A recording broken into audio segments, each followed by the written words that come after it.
এরপরে basic rule number 3, after to ভার্বের সবসময় বেস ফর্ম অর্থাৎ টু এর পরে ভার্বের কখনো পরিবর্তন হয় না। এখানে একটু ব্যতিক্রম আছে, with a view to look forward two, instead of with a view to look forward two আমরা কখনোই টু এর পরে ভার্বের পরিবর্তন করতে পারবো না, কারণ এই দুইটায় with a view to look forward to এর পরে কি ভার্বের সাথে আইএনজি হয়।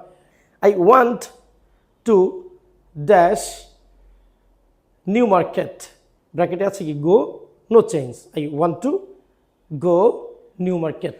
বেসিক রুল নাম্বার 4, মডাল ভার্বের পরে ভার্বের কোনো পরিবর্তন হয় না। এটাও মনে রাখতে হবে যে মডাল ভার্বের পরে কখনোই ভার্বের পরিবর্তন হয় না। For example, he can dash the task, he can complete the task, এখানে নো চেঞ্জ, কমপ্লিট কমপ্লিট।